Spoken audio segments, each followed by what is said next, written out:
Hello, my name is Yvonne Bolster.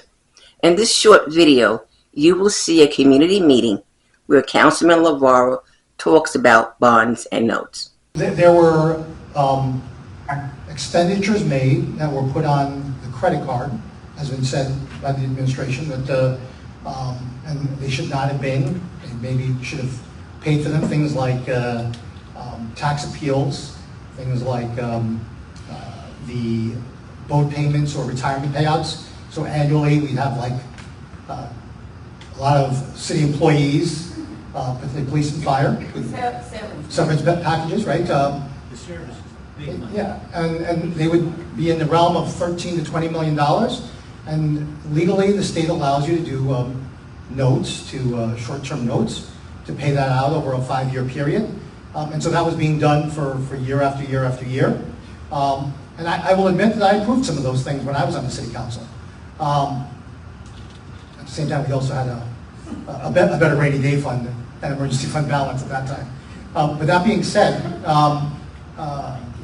those things were done. This is from the 2026 proposed budget. In the proposed budget of 2026, on sheet 27A, we see the interest we're paying on emergency notes. That's over $3 million.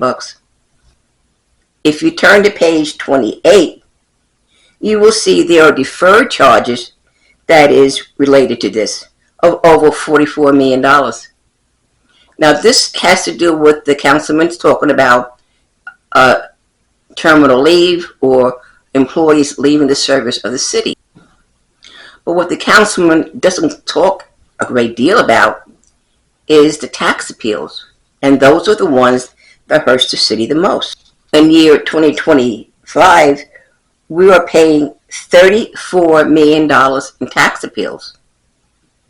And in the previous year, paying $49 million in tax appeals.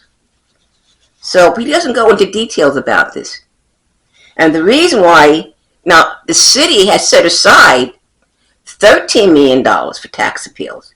So even in this proposed budget, the mayor and the city council are not addressing the issue of tax appeals. The rent control ordinance in Jersey City is indeed based on the Consumer Price Index. The maximal annual rent increase is tied to the CPI, which measures inflation. And a landlord cannot raise the rent a percentage greater than the change in the CPI or 4%, which is lower. So it can be 1%, 2%, 3%. This calculation is based on the difference between the CPI 3 months before and the current lease ends and the CPI in 3 months before the lease began. Only one such cost increase is permitted in any 12-month period, regardless of whether the tenants in the unit have changed. The specific allowed percentage changed monthly with the release of a new CPI data. So tenants in Jersey City will not pay a tax increase. That's the bottom line. The Jersey City ordinance forbids this. So every year, landlords who pay the increase rush back to tax court and they win because they can't pass it along. It's one reason why many landlords decided to convert their buildings into condos. But that's another issue. The bottom line is, between the terminal leave, we're bonding all the time, and other cities have stopped these terminal leave with these big packages for employees leaving.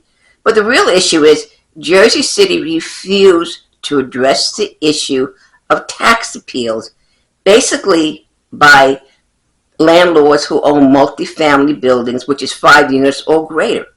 They can't pass it along. And we're paying high taxes so other people can have cheap rent.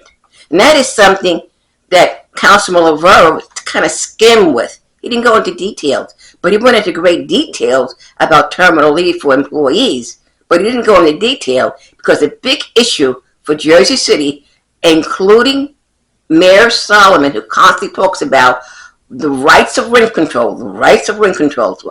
What about the rights of the homeowner to hold on to their homes?